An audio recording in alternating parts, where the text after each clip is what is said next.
much and good morning, everyone. Well, it's great to start the speech knowing that I've been promoted director of WWF Thailand. And I have to say, it's actually quite an appealing prospect of moving to this country, so I'll consider it. It is my absolute great pleasure to be in Thailand, first of all, and this morning with you, and thank you for making the effort to join us for this breakfast talk, and of course later on an interesting panel discussion. Thank you very much to the ThaiCom Chamber of Commerce for helping us organizing this, and to our business colleagues and friends that gathered today, this morning. The purpose of this keynote speech is basically to really set the scene to what then the panel will discuss later on. I love the strapline WWF as launched some years ago, For a Living Planet. This is really what our organization is increasingly all about. We started many years ago focusing on some key species that were threatened with extinctions, and we continue to do that today. But today, more than ever, our fight, our struggle, and our passion is about all life on Earth, and that all life on Earth includes dramatically ourselves as a human civilization too. I'm going to break your heart to start with, and I hope I'm going to give you some better news at the end, but we cannot hide the reality of the situation today. We launched in September, we do this every couple of years, our flagship report about the state of the planet, basically, the Living Planet report, that looks at the state of affairs in terms of natural systems and indicators that are related to the way we behave on the planet. And the staggering results, very worrying results of the 2014 Living Planet report, was that by monitoring population of wildlife around the world, the trend continues to be of sharp decline. In the last 40 years, we have lost half of all wildlife on Earth. To simplify, this means that basically it's not just a question of species, it's a question of individuals. Wildlife roaming our planet is actually halved in 40 years. This is wildlife that has been evolving for millions of years on our planet, and due to human-induced activities, has been really affected dramatically in the last decades. This is heaviest in the tropics, heaviest in the Asia-Pacific region, possibly because of the fast development of large economies here in the recent past, and particularly acute in freshwater habitats. And it's a point I wanted to highlight because this region is particularly important for large water systems, particularly the greater Mekong area. And this indicator is very important. It shows how much pressure we are putting on water resources, but particularly the systems that actually provide the resources, rivers, lakes, and wetlands. So welcome to the Anthropocene. I don't know whether you came across this word before, but scientists are now calling this new geological era the Anthropocene. It comes from the Greek anthropos, man, and means that this is the era of man. This is the era affected by our activities so deeply that we're almost in a situation where we are shaping the present state and the future state of the planet. The acceleration of impact on the planet has been staggering. Of course, the population has been growing very fast in the last few decades particularly, and everything else has followed. These are some indicators of key parameters, and you can see really 1950 has been the turning point of a massive acceleration of our development and our impact at the same time. Use of energy and use of water dramatically increased. And so has, of course, increased the GDP of the world and the economy. And so that, in a way, is the good news. But the real issue here, and I'm going to go back to this one later on, is the connectivity between prosperity and degradation of the environment. Until now, we seem to have been unable to develop ourselves economically, socially, and in more general terms, in terms of our well-being, without destroying the very natural systems that actually have been supporting life and have been stabilizing and have been promoting our own development over the last thousands of years. And then when you go to the indicators of actual impact, the situation becomes even more worrying. We're talking about a massive accumulation of carbon dioxide in the atmosphere, resulting in a massive acidification of the oceans. Surface temperature of the planet is going up as well. And just because this is such an important region for seafood and fisheries, the marine capture, the actual fish harvest has gone dramatically up. But if you notice carefully in the little graph about marine fish capture, you will see that actually is going up, but is beginning to going down. And I'll go back to that point in a minute. We are reaching actually important tipping points, and we need to be very aware of those.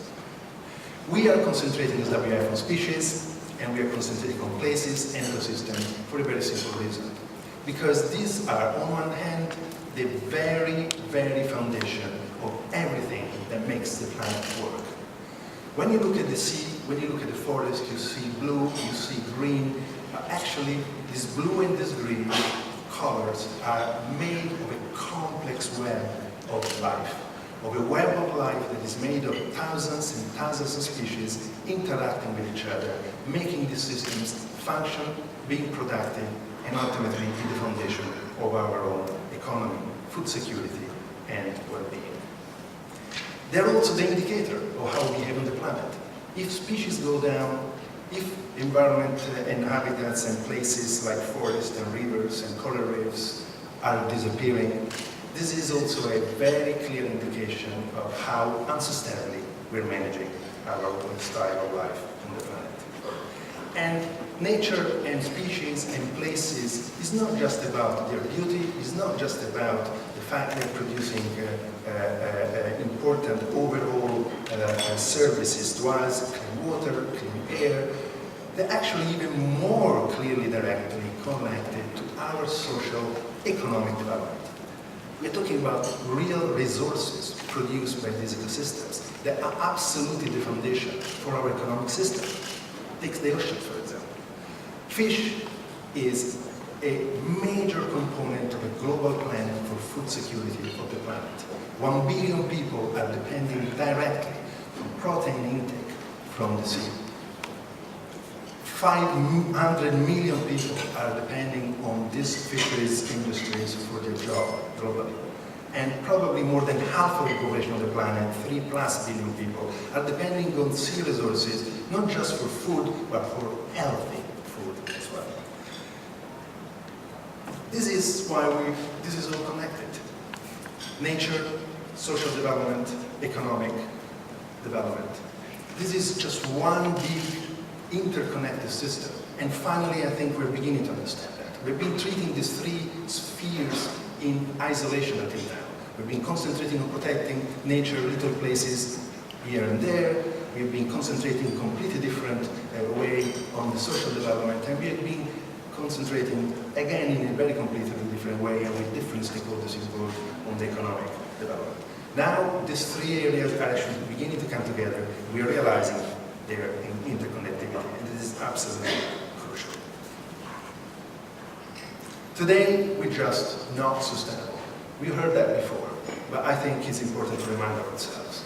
Our calculation in the Living Planet report through a footprint analysis at global level shows that today, every year, when we reach September, we have already exhausted the resources that the planet is giving us and can regenerate. That means that we're using 1.5 planet, more or less, of what is actually available.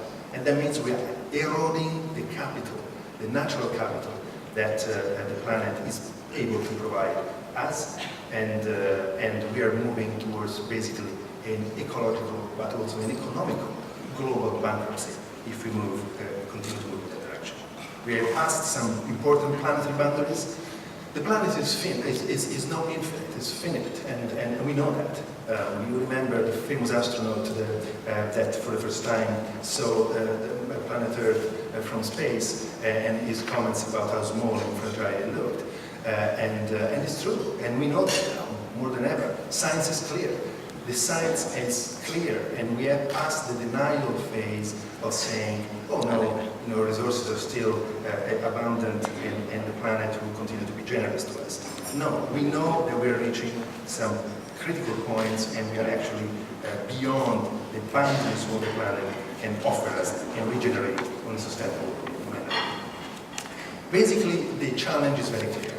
The challenge for all of us, and when I mean all of us, I mean us, consumers, so really all of us, business community in charge of producing the goods that we need for our lifestyle, and the governments that have the responsibility to actually bring together the interest of different groups. All of us, for all of us, the challenge is very clear. How can we meet the need of a growing population? We will have 2-3 more billion people in the next 30-50 years. How can we meet the need of this people? How can we meet the need of the billion people today in poverty that we need to take out of poverty? And the other 2.5 billion that have standards of living which are not decent enough for an equitable planet. How can we meet all these needs and develop ourselves socially and economically within the boundaries of the planet, maintaining the systems of rivers, maintaining healthy oceans, maintaining healthy forests, who are actually critical to support life on Earth. We are in the middle of a massive transition program. And like any change program, it needs two things to be very clear. One is a problem statement, and I think that's very clear today, and science is behind us. The second one is actually a plan which is implemented in a coordinated way. And this is where we are today failing. We are not integrated enough.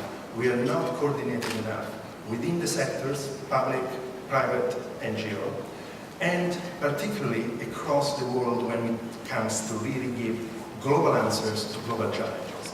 A classic example is the climate change negotiations, which has been failing until now several times. Governments of the world have been continuing to look at each other, pointing fingers, waiting for the first to make a first move, and not really achieving the global agreement that we need to have in order to be serious in moving away from a carbonized economy that is the one fueling global warming. Global warming that today is still manageable, but it won't be manageable if we pass certain limits. We have great opportunity to do this. This year is a critical year. But we have to work in an integrated way. This is the WWF view of a one planet perspective, meaning a development of the planet, of our society within the boundary of the one planet we have. We need to look into preserving the capital, the natural capital that we need, protecting places, protecting systems, ecosystems. We need to produce better. This is where the business community has a major opportunity to contribute to this agenda. We need to consume more wisely. This is for everyone, not just a few people in charge of decision making at a higher level. And we need to look at the drivers, finances, governments, that actually are really influencing the way we invest our resources and develop. There's been great progress. The bad news is the state today. The good news is that people are really thinking differently, beginning to think differently. And I have to admit, in my 35 years of conservation career, the most exciting transformation I've seen in the area of nature, environmental protection, is in the business sector. For both pressure from consumers and sometimes regulation from the government, but I have to say increasingly through voluntary standards and commitments, understanding that the sustainability of the business is linked to the sustainability of the planet and to the stability of our societies that depends on it. Well, we're seeing incredible developments. We're seeing companies in sectors coming together, voluntarily agreeing to standards to increase their sustainability. And here are some examples that WWF is supporting and engaged with, and I know some of the business represented here too. And this is beginning to actually question the business as usual approach in many markets and sectors, and beginning to make a real difference. This is the progress over the years, which is substantial in some areas, not so in others, but the good news is that the discussion is ongoing, and there is a huge, very active debate about how we can really move into a sustainable production of key commodities, for example, like the one listed here. This is becoming actually a narrative for businesses, which is not just something nice to put in an environmental report. We have the leaders of major corporations, and some of the corporations here today are an example of that, like Nestlé or like Unilever, where the leaders personally have invested their own commitment in actually supporting a very strong social and environmental responsible policy and practice for the companies. But this is really super important also in terms of the sustainability of the business itself. Stable environments, clean water, and the social stability in the areas where business operates are absolutely critical to secure the supply chain, are absolutely critical to obtain the license to operate from the communities in the area as well as from the government in the country. They manage, of course, reputational risk, increasingly important vis-à-vis the customers, and they are also able to cope with an evolving regulatory environment, which of course it is driven very strongly also from the consumer and the customers themselves. And so there is now a much more integrated, I think the businesses really now internalize the fact that being responsible socially and environmentally is not just something nice to do, but it's something absolutely critical to do, and something I would add that actually is expected from the society. Large corporations in particular are expected to do good for society and for the environment as a component of our social development, and they're really now considering this as a critical component of their own strategy for sustainable business. Ladies and gentlemen, the situation today, it is complicated, it is complex, it is actually quite concerning and worrying, as you hope you've seen from some of the few slides and a few words I presented this morning. But I have to say, we are here in a fantastic time. We are here at a time where it's our opportunity. It's not the past generation, it's not the future generation, but it's our generation, the generation in this room that actually can make a difference in the next 10 years.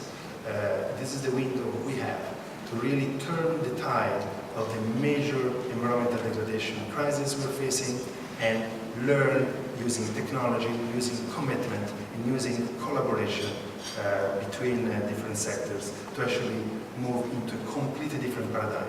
A paradigm that we know is possible. A paradigm that has been already tested and it is working.